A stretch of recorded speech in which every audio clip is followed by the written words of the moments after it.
This is my first live, my first stream. And the location is, hold on. Okay, 1 second.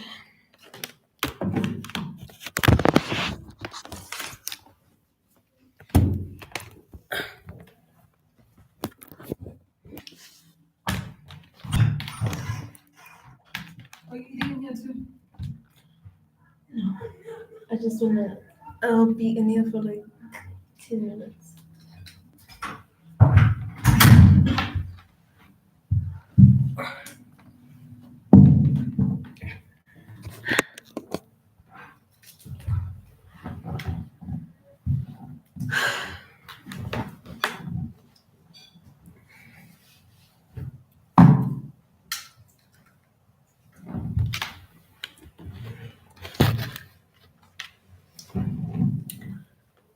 Okay.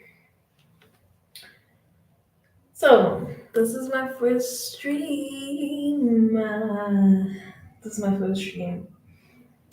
Um, it's the first stream of InBase.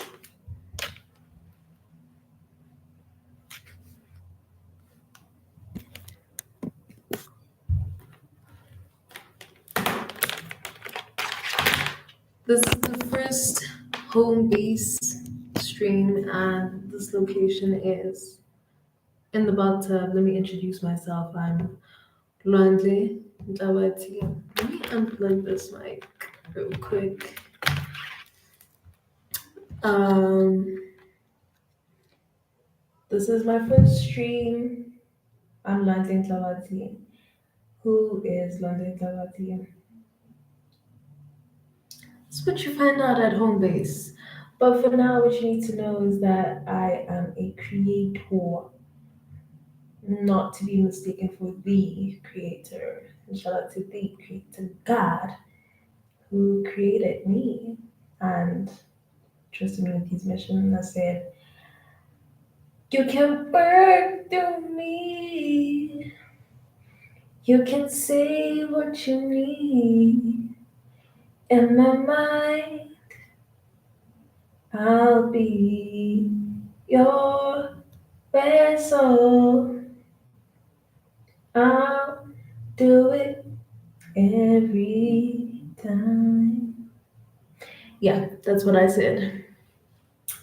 Okay, so we're talking about the fact that I haven't learned how to swim.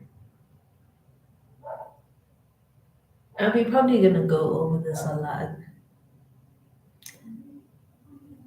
Uh, yeah, we're gonna go over this a lot. But oh yeah.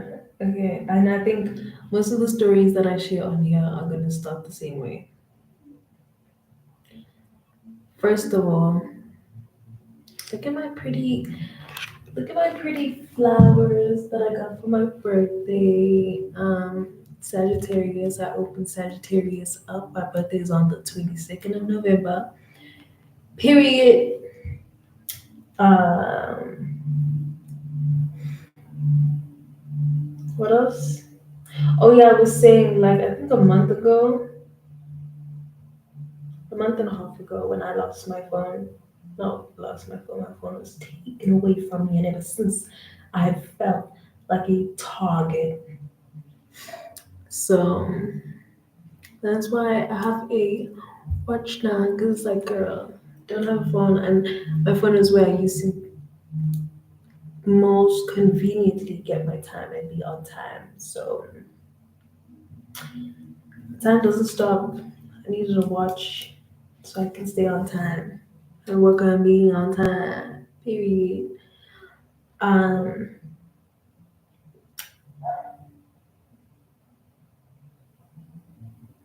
yeah, the bathtub is quite uncomfortable to film in without water.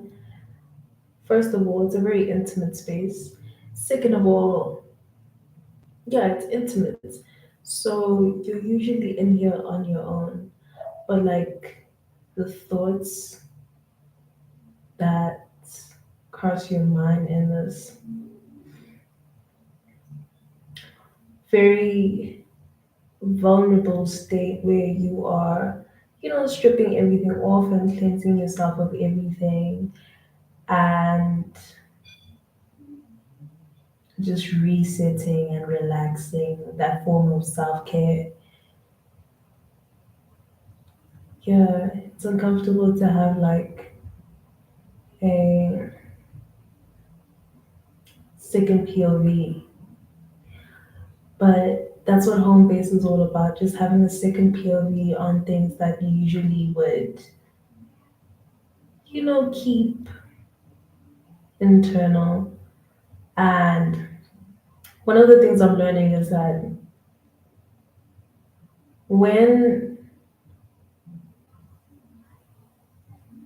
you when you feel the most alone, when you feel lonely, because I have this tendency of feeling like I'm really just on my own and nobody can understand. I can't connect with anyone. When really I've just spent too much time on my own, and like those thoughts themselves make me build even greater resistance to like reaching out and like calling somebody up and be like, yo, what's up, like what's been on your mind, and exchanging what's been on each other's minds, and just be like, oh, cool chat, just to have that like lifted off of you when you feel that you are the only one thinking that. But yeah, that's just not how it works for me. So home base is, I guess, the first step to me like pushing past that resistance and like reaching to the other side, because the other side, like after you get to the other side, no, not even after you get there, like when you get there, you're like, oh my gosh, why didn't I just instinctively do this? Because it's so freeing, and like that's what actually builds connection. Okay, cool, I'm trailing off. We're talking about can't swim. Oh yeah. Okay, so I was listening to Life of the Party by Ye and Andre 3000 a couple of weeks ago. And at the end, um, it's these parents basically throwing their kid in the pool so their kid can swim. And primarily, you hear the dad speaking. Apparently, this is DMX teaching his daughter how to swim. You predominantly hear the dad speaking, and he's just like, yo, you got this. I'm here. And basically, you're equipped with everything that you need for the scary experience, the scary risk that you have to go through, unfortunately. But through every step of the way, I am there and you know what to do, and I'm going to cheer you on. So I was like, damn, period. Like, being taught how to swim makes it lightens the weight of the water, and it allows you to feel the freedom of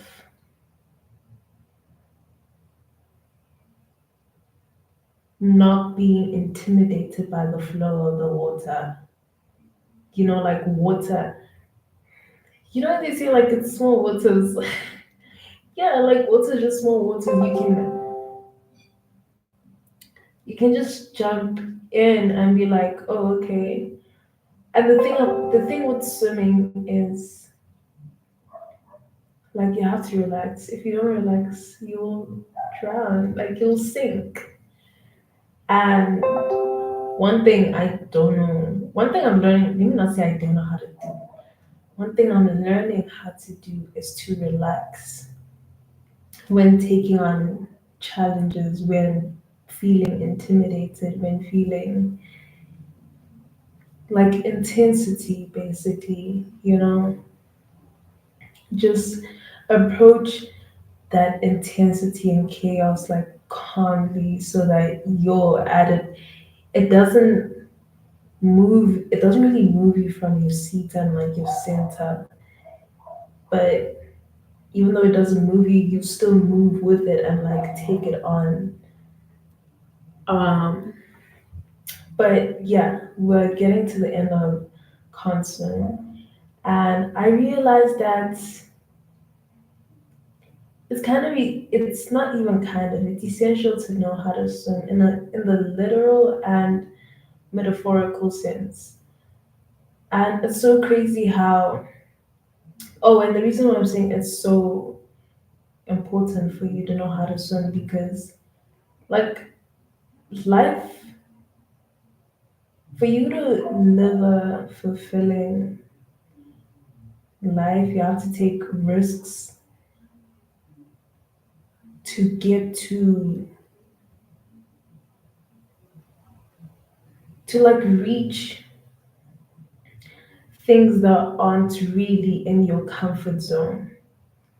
You know, if you want things that aren't directly in your peripheral, or if you want things that seem impossible, you need to know how to swim and jump in that water, relax, paddle, and kick until you get to the other side. You know, keeping momentum that won't drain you, keeping momentum that won't burn you out, and like just knowing that as much as this is a risk, I am equipped with the tools, and you know, there are people cheering me on with me every step of the way until I get this and until I get to the other side. And like when you get to the other side, then you breathe. And that's not the first time you take your breath, your like when you take a breath. It's essential to know that like while you're swimming, you don't wait until you get to the other side to breathe. Through the whole process, through the whole journey, you need to be present in yourself while you're taking this risk, because without that presence, you won't relax. You won't cheer yourself on. You won't recognize that there are people rooting for you. You won't remember that you are equipped. Um, yeah. And also, I realized that like when you aren't taught how to swim, you are still expected to swim well and to get to the other side and to keep swimming. Everybody is like, you have to swim, you have to swim, you have to swim. But it's like, dude, like I've never ever thought about the concept of being in a body of water and my legs being able to walk. I can't walk this journey. I have to swim. And I've never had to do that before. So I have to learn in this water for the first time. I don't have the tools, not to say I'm not capable, not to say that I don't have that like risk resilience, but it's like, yo, like right now I am drowning and I have no idea what I'm doing, but I'm doing it and I have to because I had to get to the other side. And I just pray to God that I get to the other side because it is only with His power and will that I'll get to the other side because I don't know how to do this. So I have to surrender and pray for his magic, like let his magic work basically, and just be like, yo, dog, I don't know what I'm doing. It has to be done though, and I know you won't put me in a situation where I won't get to the other side. So take it over, please. And that is the end of our first stream.